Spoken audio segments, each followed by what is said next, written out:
Ini baru masuk. Oke. Assalamualaikum warahmatullahi wabarakatuh. Apa kabar teman-teman semuanya? Semoga semuanya pada keadaan baik-baik aja dan selalu semangat. Pertama-tama saya ingin mengucapkan banyak-banyak terima kasih kepada teman-teman semua yang udah meluangkan waktunya menonton siaran live kita kali ini. Saya mau perkenalkan diri, nama saya Adinda Intan Sakinah, biasa dipanggil Dinda. Sekarang saya belajar hubungan internasional di Kazan Federal University. Nah, kita kedatangan tamu spesial nih. Namanya Mbak Wahyu Dwi Cahyani atau biasa dipanggil Mbak Yani. Mbak Yani ini adalah lulusan dari Voronezh State University, preparation course di Voronezh State University juga dari 2010 sampai 2011. Lalu juga Bachelor of Science di major in Medical Biochemistry and Microbiology dari 2011 sampai 2015 di Voronezh State University. Nah, pasti pada penasaran kan? Sekarang ini beliau juga bekerja sebagai entrepreneur dan guru bahasa Inggris. Pasti keren banget nih.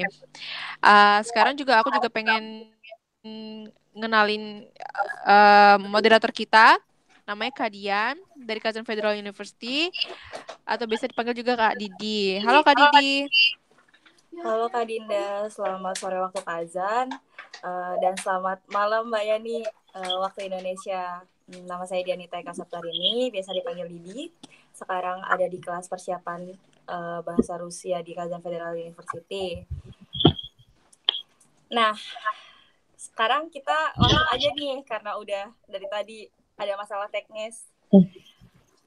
Mbak Yani, tadi melihat CV udah dibacain sama Kak Dinda, kan Mbak Yani ini lulusan Voronezh State University Rusia.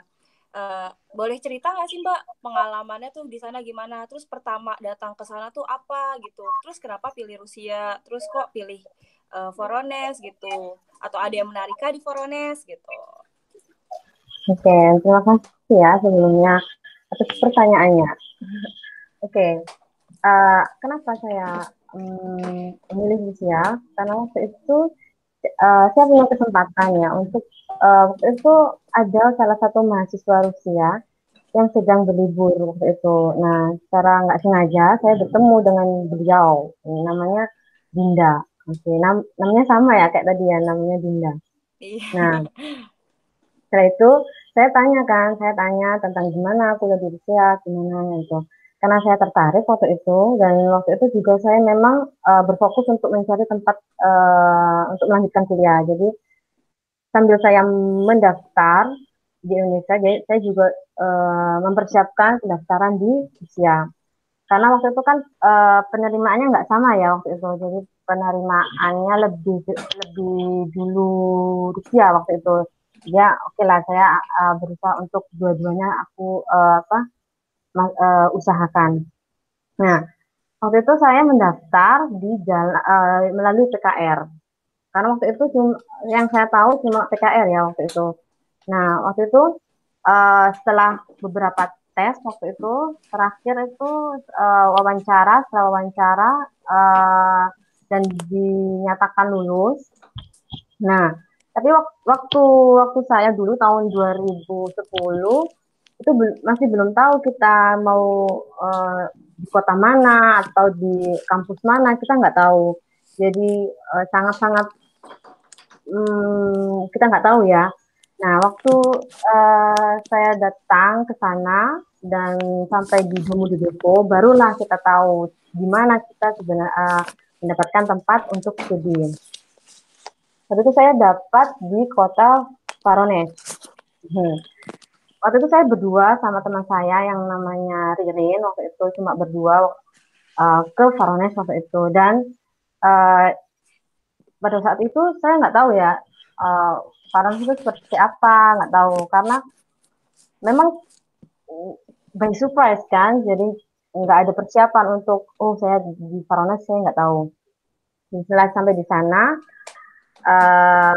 karena kemampuan bahasa Rusia yang masih minim, jadi saya ikut aja. Karena teman saya yang berangkat dengan saya itu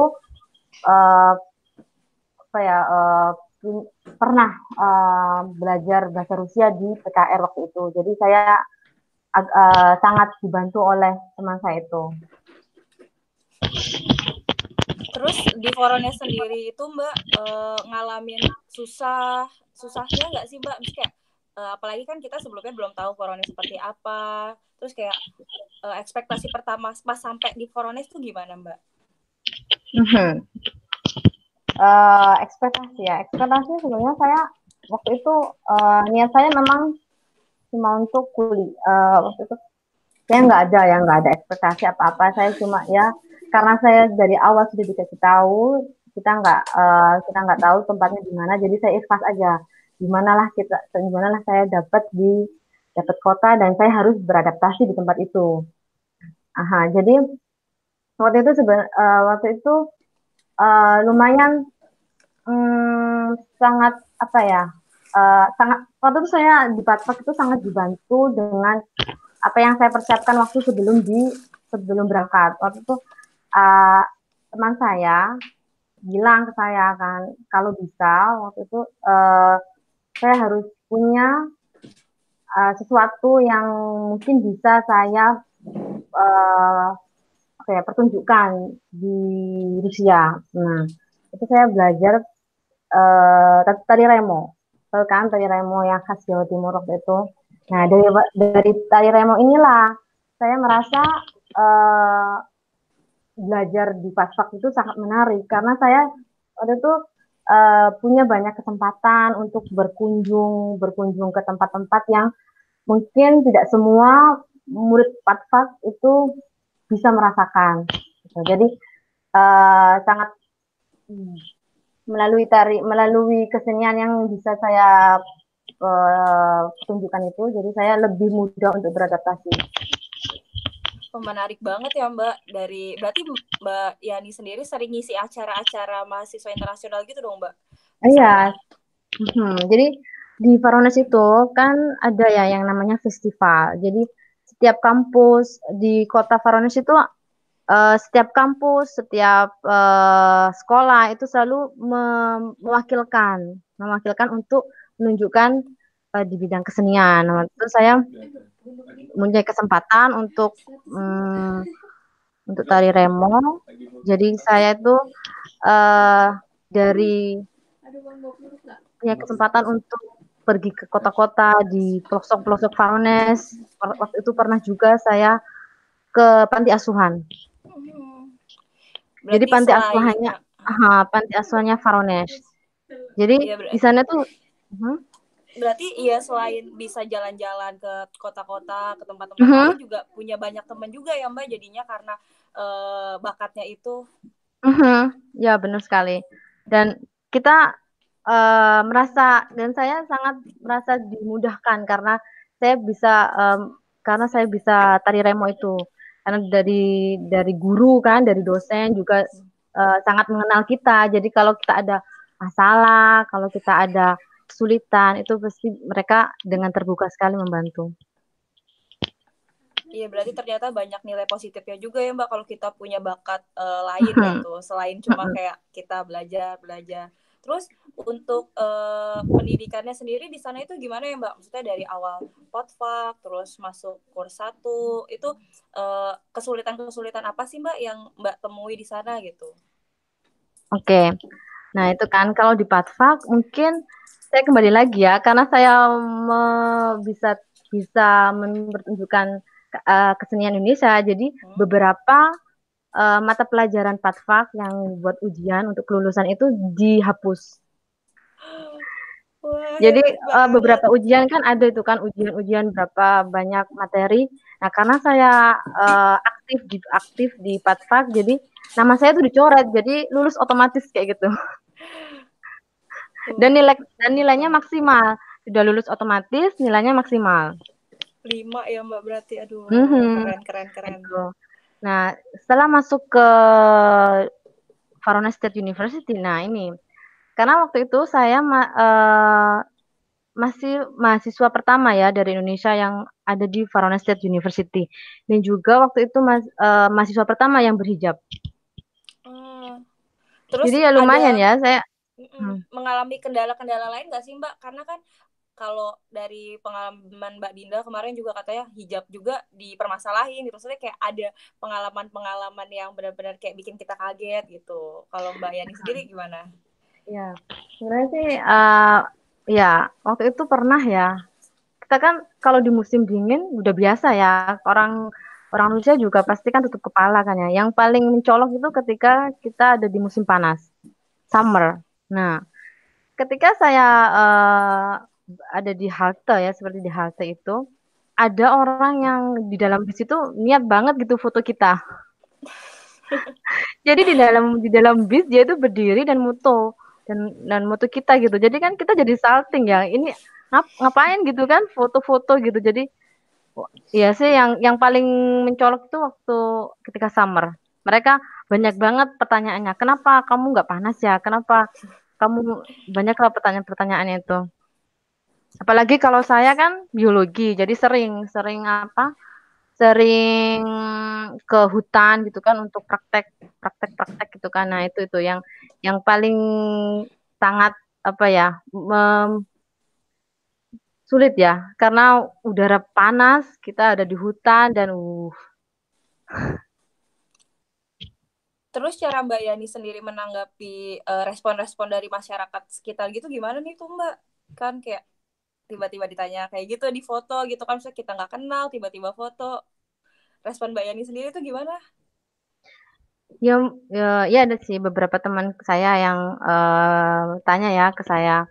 Padahal ini kan eh, ya saya sih nganggapnya cuma ya mungkin mereka nggak tahu gitu aja sih nggak ada perasaan yang kayak gimana gimana. Nah waktu itu ada teman saya ketua kelompok ya waktu itu. Nah mereka oh dia itu tanya. Padahal kan jilbab saya kan ya nggak mungkin kan saya bawa banyak mungkin bawa beberapa. Nah tapi waktu itu kan kita kan orang Indonesia kan biasa ya model-model gitu kan model ke Iya. sana model ke sini kan kita lihat di YouTube model-model gini.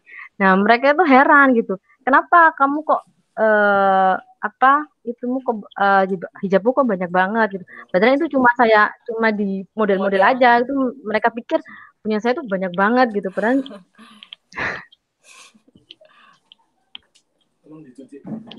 Terus ada nggak sih Mbak kendala-kendala yang dialami waktu pasca perkuliahan gitu Mbak, kesulitan-kesulitan yang ditemui gitu? Oke. Oke, waktu itu saya kan di jurusan biologi. Nah, biologi waktu itu ada 6 mahasiswa asing waktu itu, satu angkatan dengan saya dan semuanya itu dari negara yang berbeda, dari Indonesia, Namibia, Kolombia, Chad ya, Chad sama Kodua. Nah, sebenarnya dan alhamdulillah waktu itu teman-teman saya tuh eh, kompak ya. Jadi tiap kalau ada apa-apa gitu selalu uh, kita saling share, kita saling kasih informasi. Dan ada juga teman-teman waktu itu ada teman Rusia juga yang namanya itu Igor ya, Igor. Dia itu baik banget sama mahasiswa asing waktu itu. Jadi dia itu punya kecintaan tentang kebudayaan dari negara lain. Entah itu negara apa, dia tuh selalu suka dan selalu tertarik dengan mahasiswa asing. Jadi setiap kali kayak jam kos atau kita selalu meluangkan waktu untuk diskusi dengan teman saya itu dan kayak kelompok gitu kan. Jadi dia cukup membantu waktu itu cukup membantu mahasiswa asing dari segi bahasa ya. Terus, Jadi uh, jadi saya bilang sih karena kekompakan itu ya, jadi kuliahnya itu jadi lebih lebih ringan. Iya, iya. Terus Mbak Yani sendiri punya nggak sih pengalaman yang unforgettable moment gitu loh yang benar-benar nggak terlupakan, entah pengalaman buruk atau pengalaman senang sekalipun gitu waktu pas masih jadi mahasiswa di Voronezh? Oke, pengalaman. Saya pengalaman yang nggak saya pernah lupakan itu ketika saya pernah berkunjung di panti asuhan waktu itu di Patfak. Waktu itu saya melihat anak-anak ya, anak-anak di sana itu sangat senang sekali atas kedatangan kita. Jadi mereka bawa kertas, mereka bawa bolpen, mereka mutu kita gitu. Jadi seperti kita tuh seperti apa ya, kayak membahagiakan mereka gitu. Dan kita punya kesempatan untuk memberikan gambaran tentang negara kita. Jadi mereka sangat antusias sekali dan ingin berkeinginan untuk mengunjungi negara-negara kita. Itu yang paling nggak bisa saya lupakan tentang eh, cara mereka menerima kita. Oke. Terus Mbak, untuk waktu tahun Mbak belajar di sana itu dinamika kemahasiswaannya sendiri itu gimana sih Mbak? Kan yang kita tahu tuh stereotip tentang Rusia sendiri kan negara komunis kayak gitu kan. Itu waktu zaman Mbak Yani jadi mahasiswa itu di sana keadaannya gimana? Entah beda atau enggak sama tahun sekarang kan. Oke. Em, saya sih melihatnya mungkin waktu itu saya di Indonesia ya. Waktu itu di Indonesia sempat saya waktu pengurusan paspor ya waktu itu. Nah, pengurusan paspor waktu itu cukup ya. Mereka cukup kaget sekali melihat saya ingin kuliah di Rusia. Eh, Mereka nanyakan, emang bener-bener kuliah atau mau kerja gitu kan? Dan mereka cuma berpesan sih, jangan jangan ikut-ikutan di sana ya, kayak gitulah. Tapi setelah saya datang ke Rusia, eh, saya lihat sih mereka eh, yang saya yang saya lihat ya dari teman-teman saya, mereka sangat menghargai sih. Mereka sangat menghargai apa yang saya percaya. Jadi mereka teman-teman saya khususnya teman-teman saya selalu kalau ada acara atau apa yang melibatkan saya, mereka selalu um, base alkohol Best kayak gitu. Jadi alkohol. ya jadi mereka um, ya sangat sangat menghargai saya. Jadi nggak ada sih, saya nggak merasa waktu itu saya nggak ada kayaknya. Berarti toleransi di sana baik ya Mbak waktu saat itu Toleransi. ya, pada saat itu. Mhm. Terus di sana waktu pas Mbak Dinda, Mbak Yani di sana itu udah ada belum sih? Maksudnya udah banyak mahasiswa Indonesia yang sekolah di sana gitu. Terus udah seperti sekarang belum gitu keadaannya? Kan mungkin sekarang udah ada permira-permira cabang kan. Mhm. Oh Terus ya. kok koordinasinya jadi gimana tuh Mbak waktu pas Mbak Yani di sana? Karena kan masih sedikit banget orang Indonesia gitu. Mhm. Waktu itu kan saya di Varones ya. Di Varones itu lumayan sedikit orangnya. Iya. Jadi cuma waktu saya datang itu cuma berdua dan ditambah lagi tiga, jadi berlima aja. Dan kita itu semuanya di kampus yang berbeda, di asrama yang berbeda. Jadi untuk untuk menggabungkan untuk seperti kayak kumpul-kumpul kayak gitu, itu kita jarang sekali ya. Ya mungkin waktu kayak kita ada hari libur atau juga waktu ada acara-acara seperti acara spesial seperti ulang tahun atau apa itu, nah kita itu biasa menghabiskan waktu bersama. Nah, untuk sekarang saya lihat paronnya sudah banyak ya. Jadi ya, ya alhamdulillah waktu dulu wow itu sepertinya kayak di kampus sendiri, di asrama juga kita beda beda kamar. Jadi ya benar-benar kita waktu kita berkumpul itu benar-benar banyak banget yang kita ceritakan. Jadi karena udah sekian lama kita nggak ketemu. Nah kan karena jarak juga jadi masalah antara mahasiswa ya Mbak ya, karena kan Hmm. jauh-jauh. Terus Hmm. maksudnya cara kita menghibur diri tuh gimana sih Mbak? Cara kita survive kan kita ngerasanya pasti sendiri lah, karena kan kita intensitas ketemu sama mahasiswa Indonesia juga jarang. Itu gimana sih Mbak? Mungkin kalau bosen, Mbak Yani tuh ngapain gitu? Oh, oke. Nah, itu kan itu tahun pertama, Ya. pada waktu tahun pertama itu saya kan tinggal di kamar dengan negara Namibia waktu itu ya. Setelah tahun kedua baru baru ada teman dari Ulinaus itu sekamar sama saya. Nah, karena untuk menghilangkan rasa jenuh itu, kita waktu itu karena teman saya ini suka masak ya. Jadi waktu itu kita jual pizza waktu itu.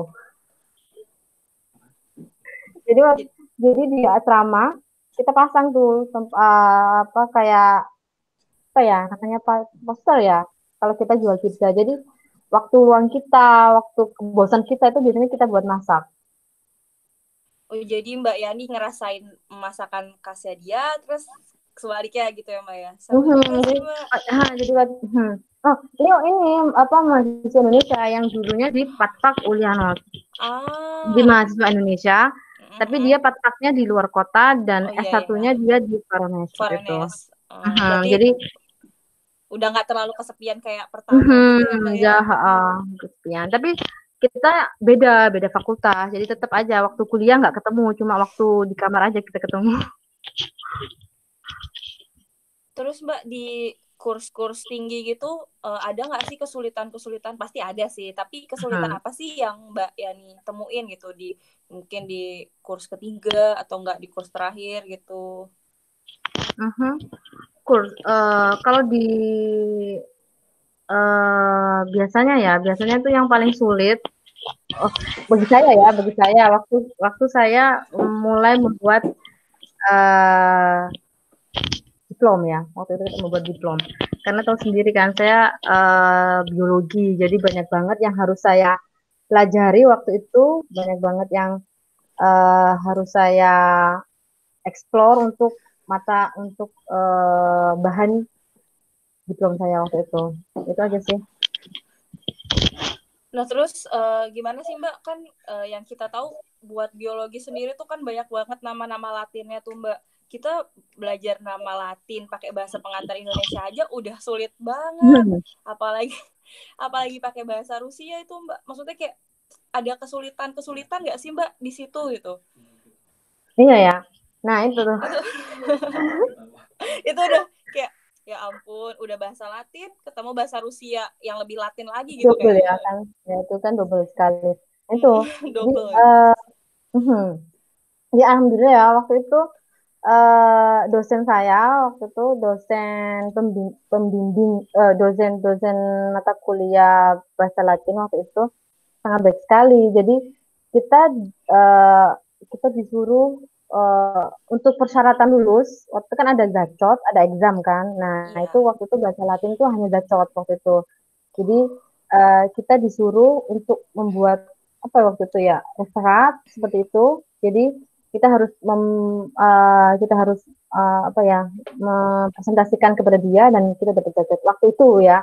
Jadi itu mahasiswa asing seperti saya, tapi beda lagi kalau mahasiswa Rusia sendiri karena dia sudah tahu betapa sulitnya belajar bahasa Rusia dan bahasa Latin, jadi dosennya memberikan kemudahan, tapi tetap kita harus mempresentasikan apa yang kita tulis kepada dosen tersebut.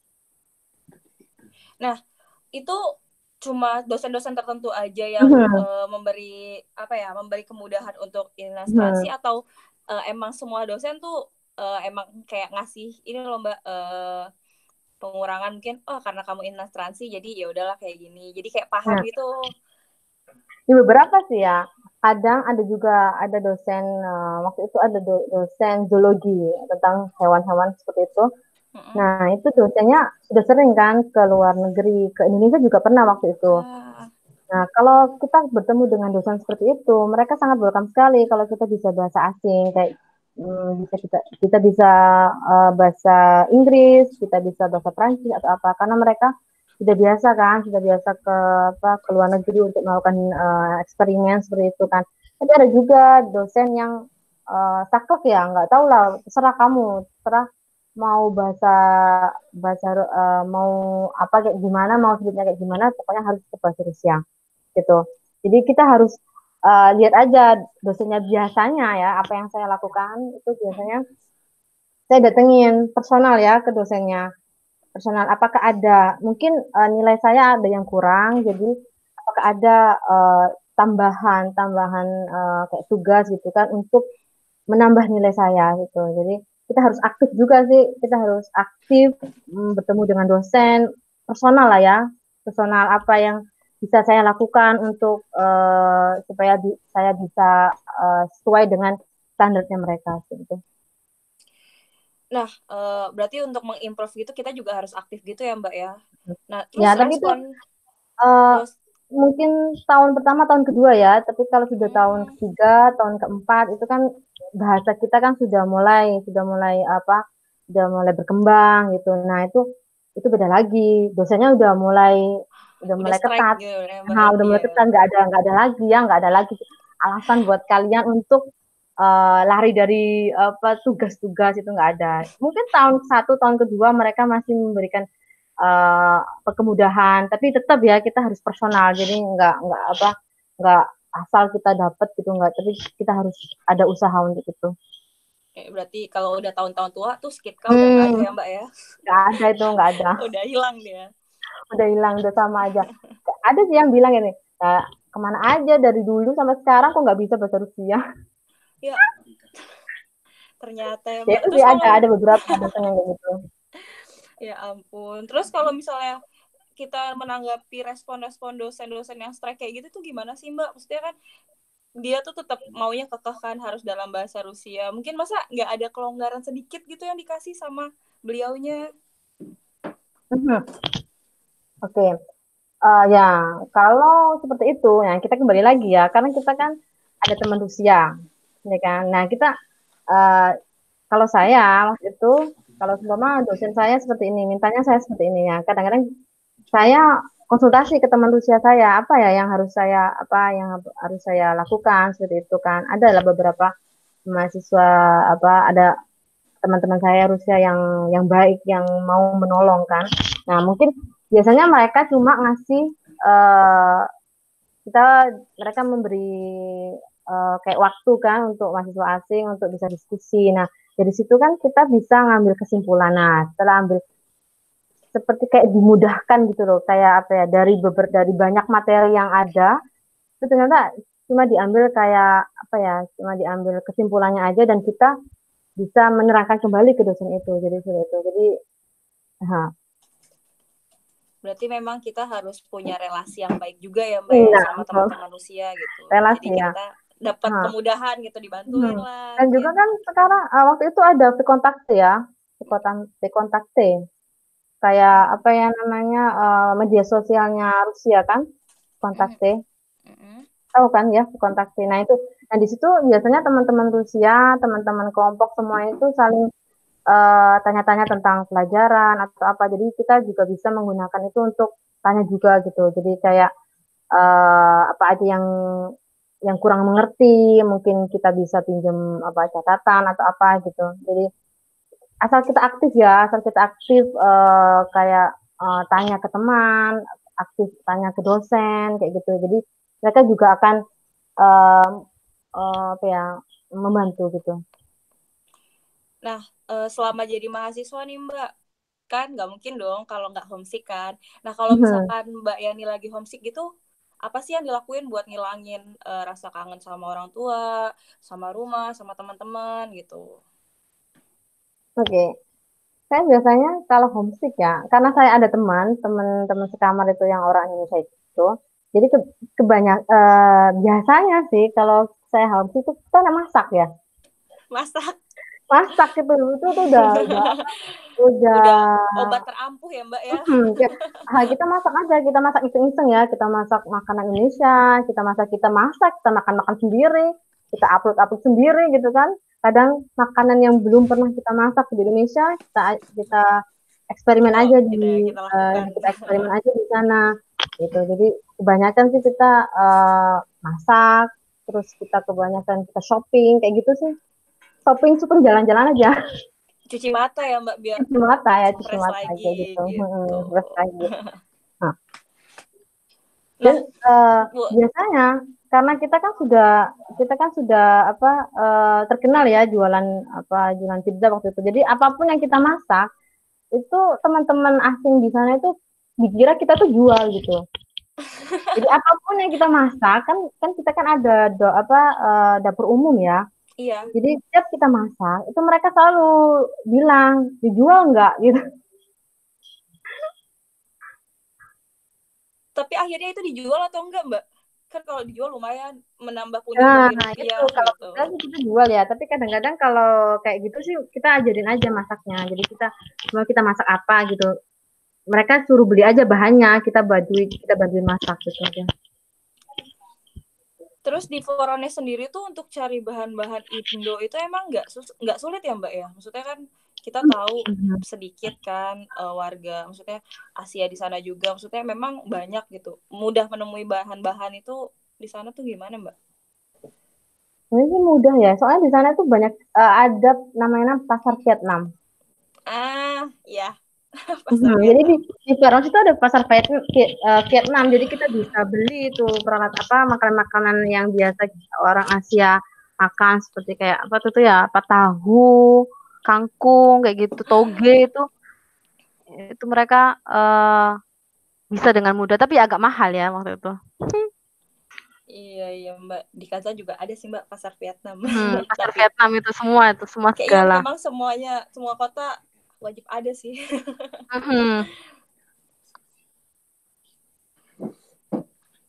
Terus biasanya kalau lagi punya waktu kosong tuh Mbak Yani ngelakuin apa aja sih selain masak gitu sama teman sama roommate yang Indonesia ini tadi?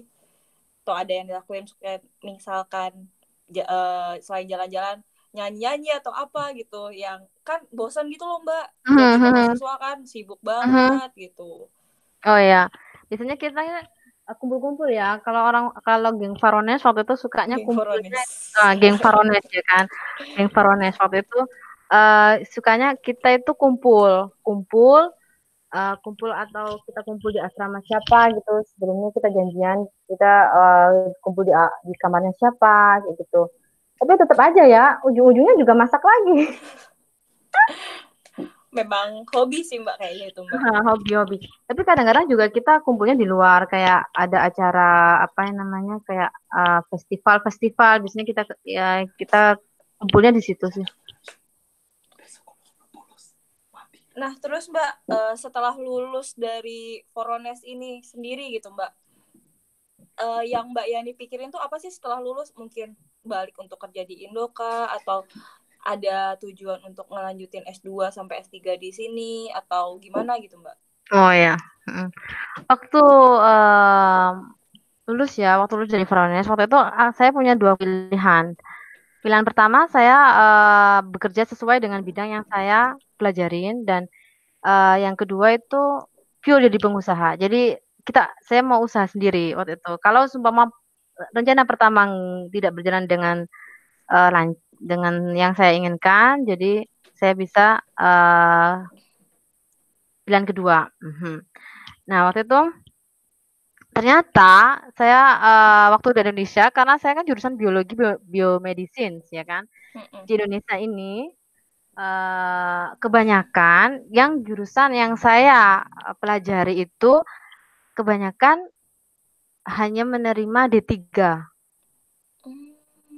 Ya kan saya kan S1, jadi ya itu sih perbedaannya di situ. Jadi karena saya belum menemukan tempat yang sesuai, jadi saya waktu itu waktu pulang ke Indonesia dan masih mencari pekerjaan yang sesuai dengan bidang studi saya. Nah itu ada kesempatan lain yang datang. Jadi murid-murid saya waktu itu kan, sebelum saya berangkat ke Rusia, saya pernah mengajar juga sama si bimbel.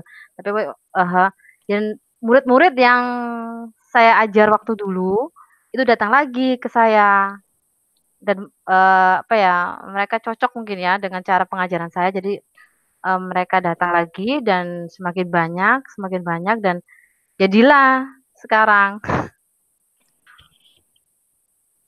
Nah terus untuk nih tadi kan Mbak Yani sendiri bilang kalau peluangnya itu banyak yang diterima di D3 kan. Bukannya kalau misalkan kita S1 itu malah ada nilai plus gitu ya Mbak ya?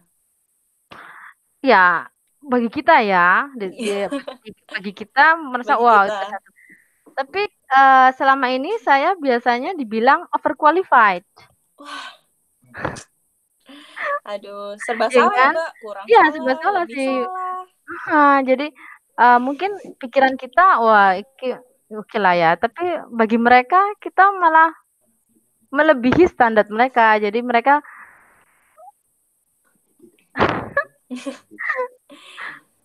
susah untuk dijelaskan memang Mbak. Terus kan Mbak Yani sendiri kan selain jadi bimbel, tapi juga jadi Young Entrepreneur of Cultivation Mushroom juga. Itu awal mulanya gimana Mbak? Dari guru tiba-tiba jadi pengusaha jamur gitu. Oke. Itu awalnya waktu itu kan saya jadi pengajar ya, tahu sendiri kan anak-anak itu kan, wow itu sangat menguras sekali emosi, menguras sekali semuanya kan. Nah, saya ingin melakukan sesuatu yang bisa apa ya, kegiatan lain di luar mengajar, yang sesuai dengan bidang studi saya biologi. Nah, setelah saya research semuanya, ternyata saya jatuhkan pilihan ke jamur karena waktu itu di kuliah juga saya pernah belajar tentang mata kuliah tumbuhan kan. Nah, waktu itu, nah jadinya saya memutuskan untuk memilih jamur.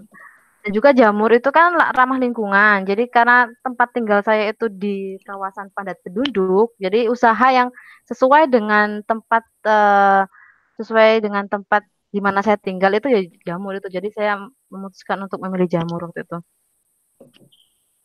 Aduh, menarik banget ya Mbak, dari guru terus jadi pengusaha jamur gitu. Tapi sayangnya kayaknya kita udah di penghujung waktu nih Mbak. Aduh, padahal masih banyak banget yang mau tanyain. Cuma karena terkendala waktu, kita balikin lagi coba ke Kak Dinda. Mungkin ada pertanyaan-pertanyaan yang masuk dari audiens gitu. Ya Kak Dinda. Oke, terima kasih Kak Didi. Terima kasih buat Bayani. Oh, menarik banget ya. Jadi pengen juga jadi pengusaha jamur. Berhubung karena belum ada pertanyaan sejauh ini, jadi sebaiknya kita tutup aja karena berhubung waktunya sudah habis. Terima kasih untuk Kak Didi, untuk Bayani udah meluangkan waktunya. Terima kasih untuk teman-teman semua yang udah nonton. Terima kasih banyak. Jadi semoga apa yang kita dapat dari live kali ini bisa bermanfaat buat teman-teman semua ya. Sekali lagi kami ucapkan terima kasih banyak. Wassalamualaikum warahmatullahi wabarakatuh.